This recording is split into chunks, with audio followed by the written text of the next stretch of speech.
Welcome to Screen Hollywood, the home of movie news and entertainment. Don't forget to like, share, and subscribe.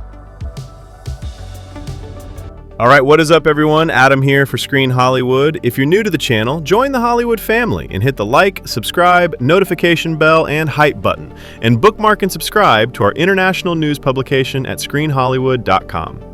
I need you to brace yourselves for a piece of news that is simultaneously one of the most exciting and one of the most terrifying things I've heard all year.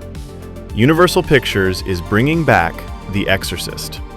Now, I know what you're thinking. Not again? Haven't we suffered enough? And you're right to be skeptical.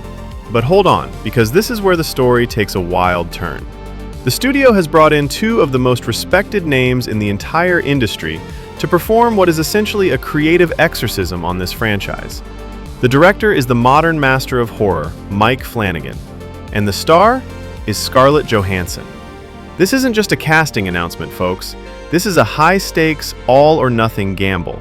It's a move so bold, so unexpected, that it might just be brilliant. Or it could be the final nail in the coffin for a legendary IP.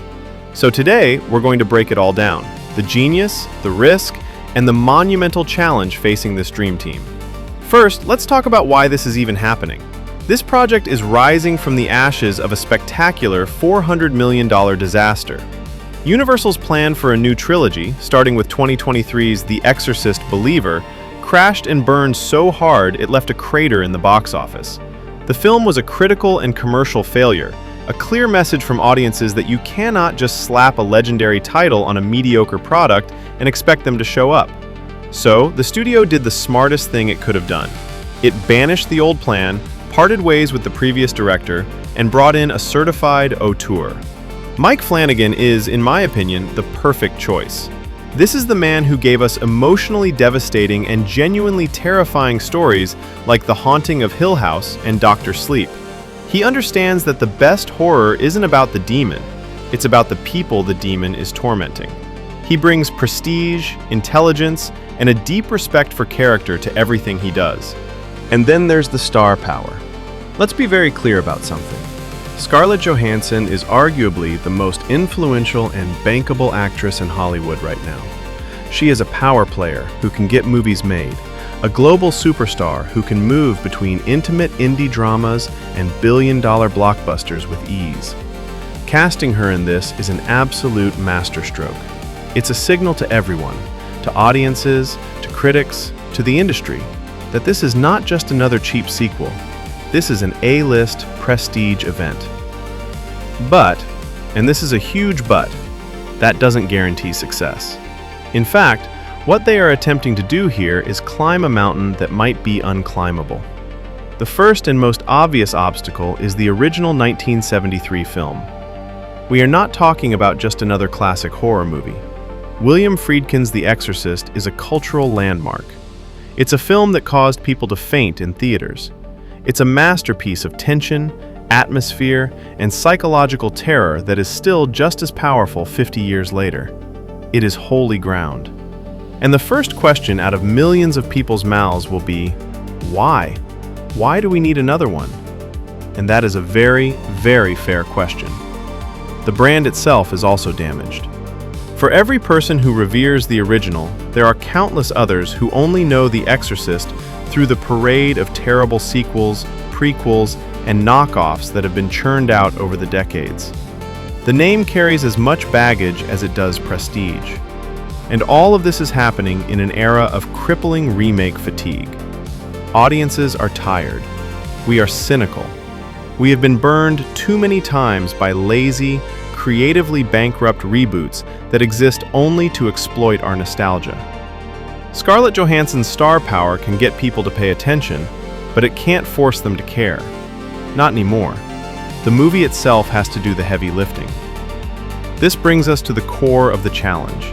The script and the story will have to be absolutely phenomenal. A-list star power is not a substitute for a brilliant screenplay. You can't just put a Hollywood heavyweight on the poster and expect audiences to show up if the story is average.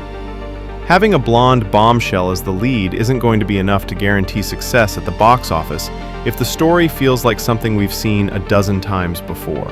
This film needs to be more than just a well-made demonic possession movie. It needs to be groundbreaking. The bar for modern, original horror has been set incredibly high by filmmakers like Zach Cregger. A movie like Barbarian, or his box office hit Weapons, succeeds because it is wildly unpredictable. It generates insane word of mouth because people walk out of the theater and tell their friends, "You have to see this, but I can't tell you anything about it." That is the level this new Exorcist needs to reach. It can't just be scary. It has to be inventive. It needs that "what the hell did I just watch?" factor that turns a movie into a cultural event. Mike Flanagan is one of the few directors alive who is capable of delivering that. His radical new take needs to be exactly that, radical.